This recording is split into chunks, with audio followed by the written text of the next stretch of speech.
অন্যের ভালো করতে গিয়ে আমার যা দশা হলো একটু তোমাদের সঙ্গে শেয়ার করছি।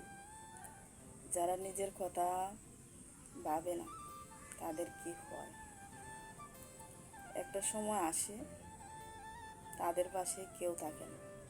যেমন আমি, এমন একটা সময় এসেছে আমার পাশে কেউ নেই। আমি অনেকের কাছে যেতে পারছি না, লাইভে টাইম দিতে পারছি না, এমনকি ভালোভাবে ভিডিও দেখতে পারছি না। তোমাদের সবাইকে বলি শুধু যে আমার একটা সমস্যার কারণে আমি কারোর কাছে যেতে পারছি না, কিন্তু সমস্যাটা কি সেটা বলি। এই সামান্য কথা থেকে আশা করি তোমরা একটু বুঝে নেবে কী সমস্যা হতে পারে। আর যদি আমার কাছে জানতে চাও যে তোমার কী সমস্যা বা কী, আমি অবশ্যই তোমাদের সাথে পুরোটাই শেয়ার করব। আবার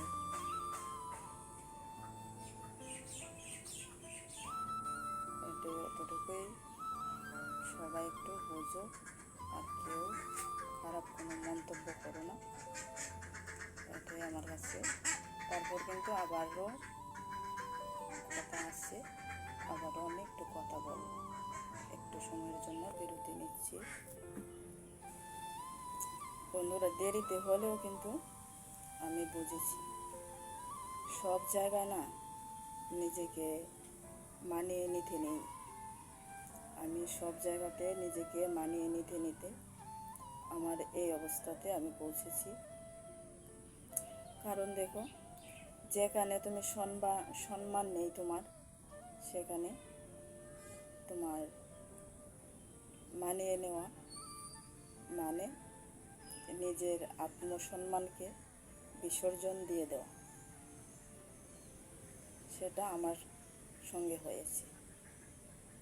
আমার আত্মসম্মান বলতে সব কিছু আমি বিসর্জন দিয়েছি।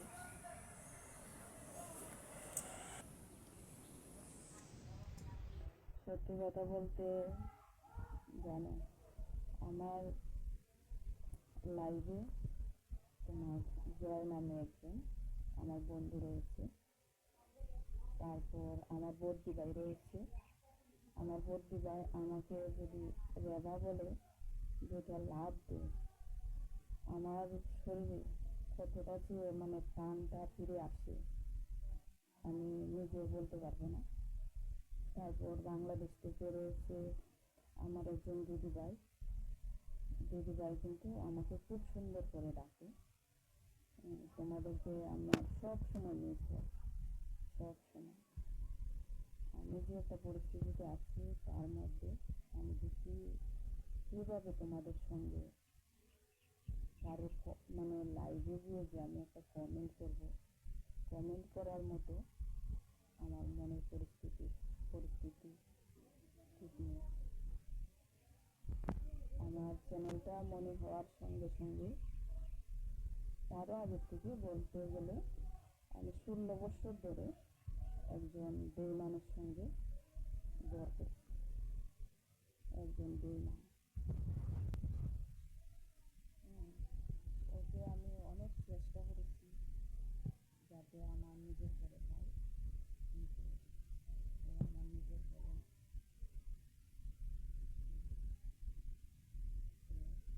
তোমরা অনেকে ভাবো যে জয়ের সঙ্গে আমার কোনো কিছু আছে কি না।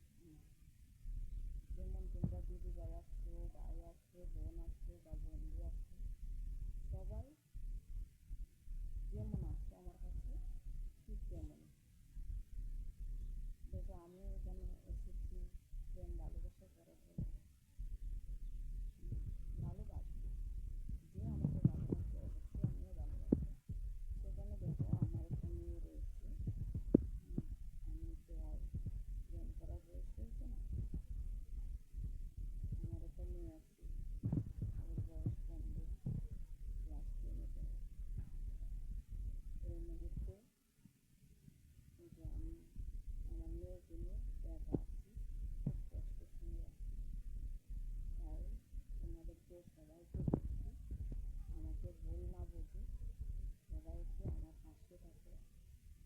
ভিডিওটা ভালো লাগলে লাইক কমেন্ট করো। আর যদি কেউ আর কিছু জানতে চাই কমেন্ট করে আমি অবশ্যই তোমাদের রিপ্লাই করবো। অনেক দুঃখ কষ্ট পেয়েছি, অনেক কান্নাকাটি করেছি। আমি ক্যামেরার সামনে কিন্তু আসি না। আমি যে ভিডিওগুলো দিচ্ছি সেগুলো আমার আগে তৈরি করা ছিল, এবং বর্তমানে আমি ক্যামেরার সামনে আসার মতো অবস্থা আমার নেই। তারপরে আজকে আমি বাধ্য হয়ে আসলাম। যে আমার কথাগুলো না বললে তোমরা জানবে না।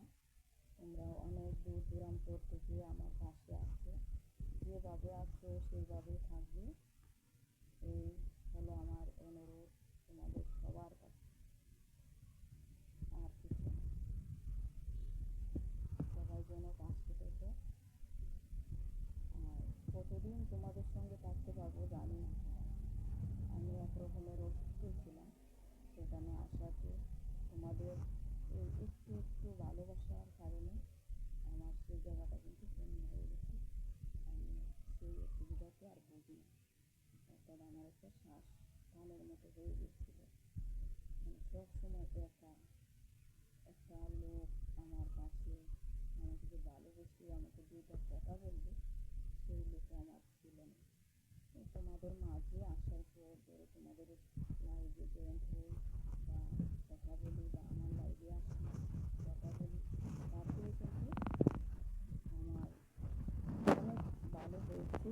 আমার এই সমস্যাটা থেকে আমি দূরে গেলাম, তার জন্য আমি তোমাদেরকে বলতে পারবো না কখনো। আর কতদিন থাকতে পারবো সেটা আমি বলতে পারি না। যতদিন আসছি সবাই একটু পাশে থেকে বড় একা মানুষ, আমার বলতে কেউ নেই।